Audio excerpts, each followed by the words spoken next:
Thank you, Congressman Garvin, for putting this together and for the opportunity to speak on this crucial topic. Since their creation, nuclear weapons have shocked the world with their destructive potential and left us grappling with how to limit their dangers. Today, it's even more important than ever that we take steps, however difficult they may seem, to reprioritize de-escalation and prevent a new nuclear arms race. In 1985, President Ronald Reagan and Soviet leader Mikhail Gorbachev, two Cold Warriors commanding the largest nuclear arsenals on the planet, declared that a nuclear war cannot be won and must never be fought. This profound truth has been repeated often and was reaffirmed by leaders of all 5 nuclear-armed states in 2022. This should serve as both the starting point and the guiding principle in every discussion we have about nuclear weapons. Yet today, we seem to be overlooking the lessons of even the most resolute Cold Warrior strategists that they understood. Despite our successes in eliminating nuclear testing, shrinking stockpiles, and preventing proliferation, we now risk drifting from these hard-fought achievements. Instead of advancing cooperation, we find ourselves amid a resurgence of the same Cold War mindset that once pushed us dangerously close to the brink of nuclear annihilation. The path before us is clear. We must either continue to build on the successes in reducing the risk of nuclear war or return to the insecurity and dangers of the Cold War era. Instead of pursuing the obvious choices, hockey's perspectives on all sides have locked the U.S., Russia, and China into a nuclear buildup, each country racing to develop new long-range missiles, stealth bombers, and space-based systems, fearing the gains of the others and responding with more weapons of their own. Rather than challenging these approaches, Congress continues to authorize steps that are increasing the pace of this new nuclear arms race. This fear-driven rhetoric promotes the dangerous myth that more weapons makes us safer. Yet nothing could be further from the truth. In reality, without arms control agreements, every new weapon we build only fuels an unwinnable race as adversaries respond in kind. When advocates tell us that our nuclear modernization will cost $1.7 trillion, it's difficult to fathom just how much money that truly is. To be clear, the cost is more than the Iraq War cost us over 20 years, and the costs just keep rising. The Sentinel program, which will replace the Minuteman III ICBMs, has already ballooned to $200 billion, an 81% cost overrun.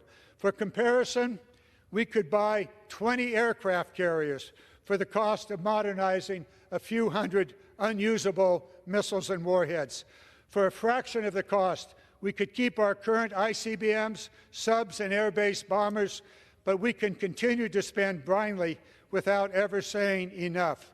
It's fascinating that from across the aisle, deficits seem to matter, but not when it comes to defense. $58 billion for the State Department? Oh, that's excessive. But $200 billion for 1/3 of our nuclear triad doesn't seem to even prompt a congressional hearing. For the same $200 billion, we could fully fund the National Institutes of Health annual budget for 10 years, or provide universal pre-K education for every child in the U.S. for nearly 30 years. But the cost is not just financial. The soaring price tags of these nuclear programs are shocking in their own right. But it's also the human cost, the cost of our global security, and the increased risk of catastrophic conflict.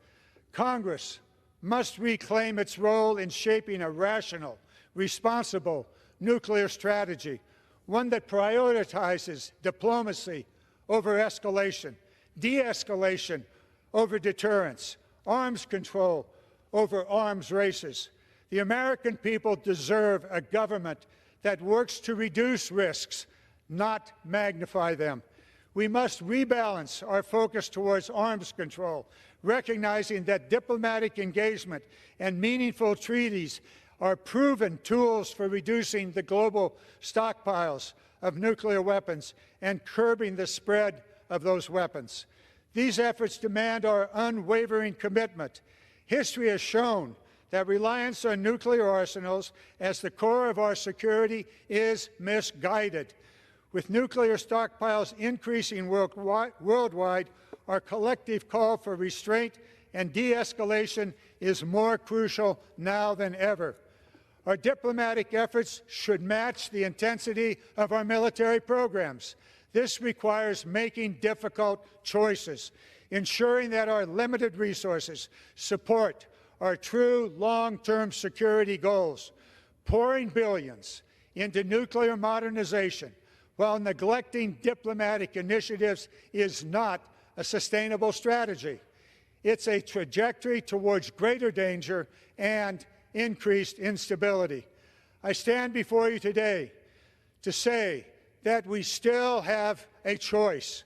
We can choose to invest in a future that prioritizes dialogue and cooperation. We can choose to modernize our thinking rather than just our weapons. And we can choose to move towards the total elimination of nuclear weapons, recognizing that it is the only true way to ensure a safer world for future generations. The road ahead is not going to be easy, but it is clear.